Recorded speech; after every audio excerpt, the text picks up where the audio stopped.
ইরানের তোপের মুখে পিছিয়ে গেল আমেরিকা। ইরানের জ্বালানি স্থাপনায় হামলা নয় ঘোষণা ট্রাম্পের। খামেনির কাছে হারলেন কি ট্রাম্প?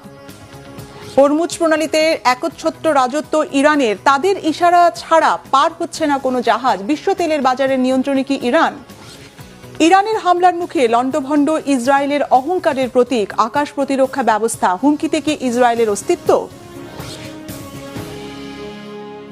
আসসালামু আলাইকুম, দেখছিলেন Bangla vision world news headline. Iran যুদ্ধে কি হেরে গেছেন ট্রাম্প? বিপাকে পড়া ট্রাম্প কি এই যুদ্ধ থেকে পালানোর জন্য সম্মানজনক পথ খুঁজছেন? এই প্রশ্ন উঠেছে মার্কিন প্রেসিডেন্ট ডোনাল্ড ট্রাম্প আগামী 5 দিনের জন্য ইরানের বিদ্যুৎ কেন্দ্র ও জ্বালানি অবকাঠামোতে সব ধরনের সামরিক হামলা স্থগিতের ঘোষণা দেওয়ার পরে। দাবি করেন ইরানের সাথে যুদ্ধ শেষ করার আলোচনা চলছে, তবে এই দাবি নাকচ করে দিয়েছে তেহরান। ইরানের বিদ্যুৎ কেন্দ্রে হামলা হলে হরমুজ প্রণালী পুরোপুরি বন্ধ করে দেওয়া হবে, জ্বলবে গোটা মধ্যপ্রাচ্যের জ্বালানি স্থাপনা। তেহরানের এমন তোপের মুখেই আদতে পিছু হটলেন ট্রাম্প। বিশ্বজুড়ে ব্যাপক জ্বালানি সংকট আর ঘরে বাইরে ব্যাপক চাপের মুখে থাকা ট্রাম্পের জন্য এই ইরান যুদ্ধ হয়ে কি গলার কাটা হয়েছে? ইরানের জয় কি এখন সময়ের ব্যাপার? কি বলছেন বিশ্লেষকেরা? ডেস্ক রিপোর্টে জানাচ্ছেন রিফাত জামান। ইরান যুদ্ধে কি হেরে গেছে আমেরিকা? পিছু হটছেন কি মার্কিন প্রেসিডেন্ট ডোনাল্ড ট্রাম্প? গলার কাটা হয়ে ওঠা এই যুদ্ধ থেকে পালানোর জন্য সম্মানজনক পথ খুঁজছেন কি ট্রাম্প? এমন প্রশ্ন উঠেছে সোমবার ট্রাম্পের আপোষ করা ঘোষণার পর।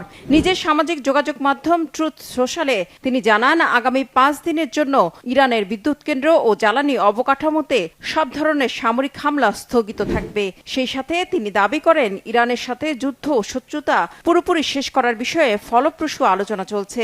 দুই পক্ষই বড় বড় কিছু শর্তে একমত হয়েছে বলেও দাবি করেন তিনি। ইরানের সর্বোচ্চ নেতা মুস্তফা খামেনিকে হত্যা করতে চান না দাবি করে জানান, মুস্তফা খামেনি জীবিত আছেন কিনা জানা নেই তার।